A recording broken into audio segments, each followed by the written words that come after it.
Hi guys, it's Kelly here and I'm back with another video. This video is actually part of a blog hop for Hero Arts, my monthly hero kit for July 2018. And this one is completely county fair related, which is so adorable. You're gonna feel like I'm talking a mile a minute, but that's because this is only a 12-minute video and I have so many things to tell you. So first things first, I'm doing a multicolor background. So because this background stamp, which is called County Fair Bold Prints, it's super awesome. I love the words in the background and the font that's used. I just think it could be used for a ton of different things. But anyway, so you want to, because it's a cling stamp, it already has the foam in it. So you want to remove the foam insert out of your MISTI. You're going to ink it up where you want this particular color to go. I'm doing a gradient from yellow to pink, top to bottom. And so when I inked it up, then I used a damp baby wipe to kind of blot the edge. Here I'm going to do the same thing with the orange, except with the one in the middle, I'm going to blot the top and the bottom edge. And then stamp that so that they blend really nicely together. I am not using a scrap piece of paper behind my panel. You totally can. I just didn't even think of it, honestly. The last color I'm going to use is the Bubblegum. And this is a nice bright pink. I'm going to stamp it once, and then I didn't really love the impression that I got, so I stamped it again. But one thing to note, when if you have to stamp it a second time like I did, these colors kind of build up together. And so if you're going to stamp one part of it again, re-ink the whole thing, because your ink will end up being darker in one area than another. It was actually the word apples. That little apples on the left-hand side did not stamp as well as I wanted it to. So I'm just going to do the same thing, ink it up, blot it off, and then just restamp it again, and you'll see how much darker it is the second time, which actually I think kind of blended with the orange better, so I ain't mad at it. Just to show you, I was cleaning up my MISTI with a baby wipe so that you can see, in fact, it will just wipe off if you're like me, lazy, and don't get the scratch paper.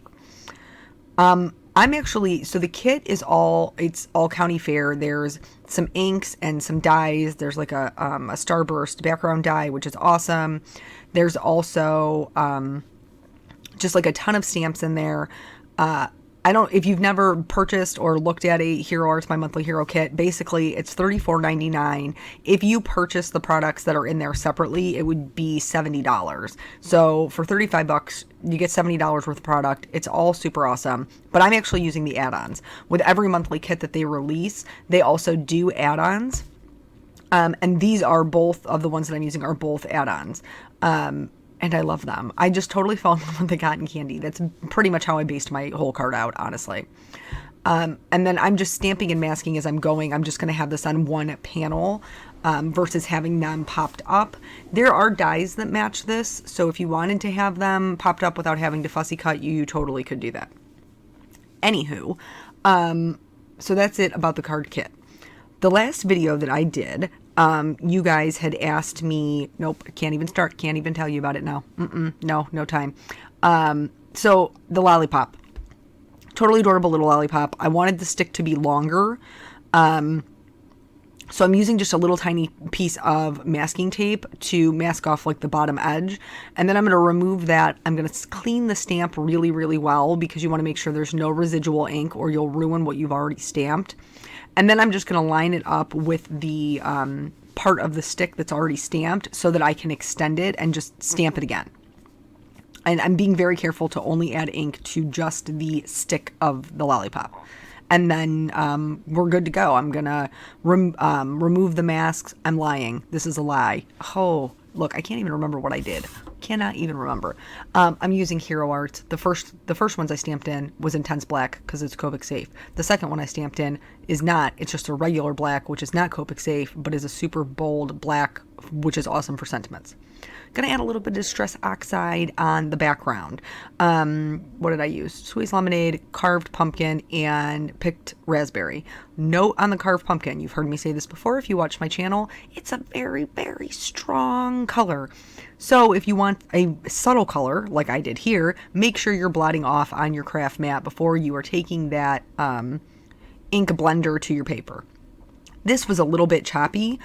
You probably can't tell due to the magic of the camera and the editing. But while I was doing this, my son was watching cartoons, and then he couldn't let mama make a card. He just could not do it. Oh my word. So he came in here because his little glow bracelet, the clasp on his glow bracelet was broken.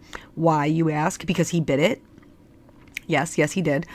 He bit the little plastic piece, and then it broke. Not the actual glow part, thank you, Jesus, because then I would have been worried about him eating poison. But no, the little clasp part that actually holds it together, he bit that. It broke. He wanted me to tape it back together. Plastic doesn't work like that. I'm not sure if you know, but now he does. And then also, what else did I have to do? Oh, he wanted me to pour him a glass of chocolate milk, which in any other point in his life, he will repeatedly tell me that he can do it all by himself. He doesn't need me to do it for him. But when I'm making a card, definitely needs me to do it for him. Like that, he just loses the ability to pour anything alone, which is super fun.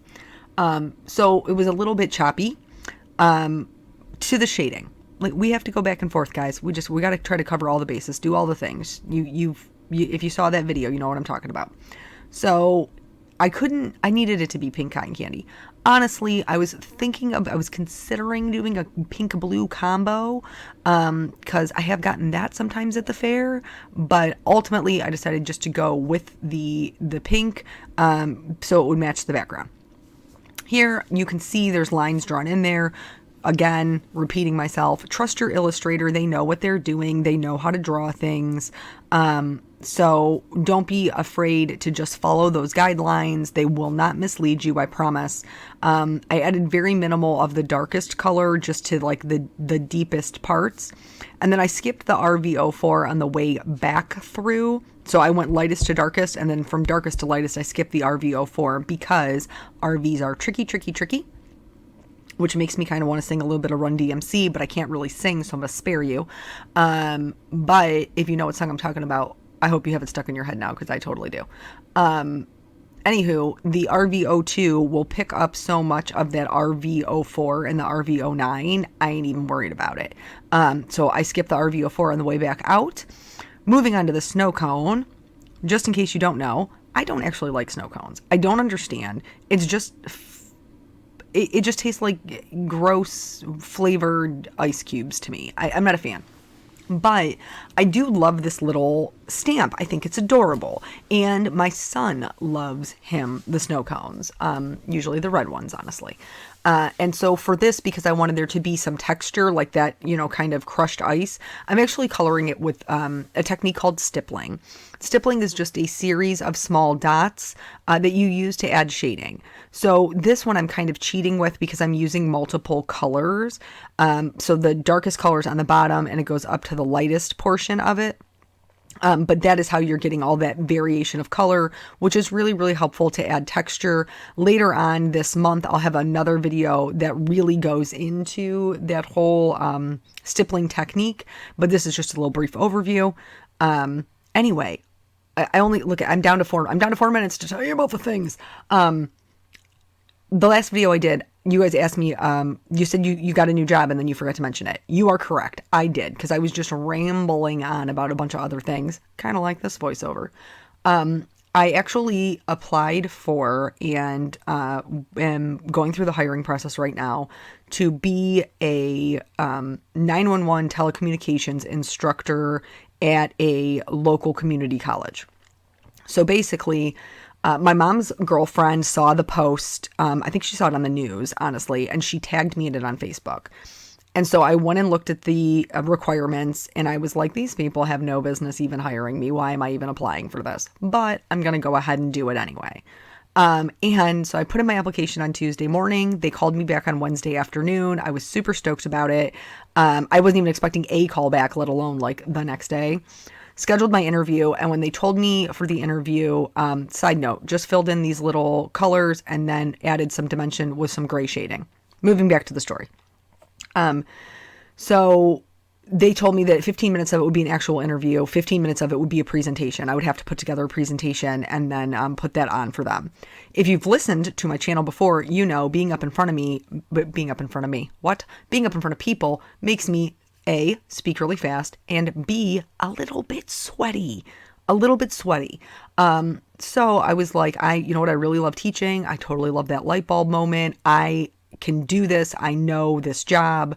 And so I put together the whole presentation. I had a couple of my coworkers kind of proofread it.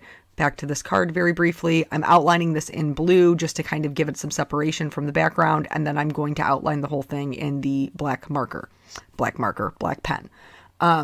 So I went to do the interview, and I felt like the interview went really well. And then it came time to do the presentation, and I had it on the little flash drive, and I plugged in the flash drive, and the computer was like unable to read drive. And then right there, I had a come to Jesus meeting right there. I was like, oh Lord, no, no, I can't be up here on a wing and a prayer. I cannot, I'm barely going to make it through with the aid of this PowerPoint. So I unplugged it, plugged it back in. Thank the Lord. It read it the second time. I got through, the, presentation, which you could do any subject in dispatch. I chose domestic violence. I did that. And they were like, had an excellent presentation. Looking forward to talking to you some more, and we'll give you, we'll give you a call by the end of the week. And sure enough, they did. And so it's not replacing my full-time job by any means. But it is a part-time job doing something that I love. And I feel, just really blessed and kind of, super excited to be able to get on the ground floor of, this new national standard in dispatching. Because right now there really isn't one. You're kind of left to your training of your own department. And so, yeah, I'm super excited to do that, and, to teach people something that is so close to my heart, very much like with card making, right? Right. So, that's the whole card. There is a blog hop. There is a giveaway. I will link the blog below if you're watching on YouTube. Sorry that this was so crazy rushed, but sometimes life is just that way. Thank you guys so much for joining me, and I will catch you on the next video. Bye.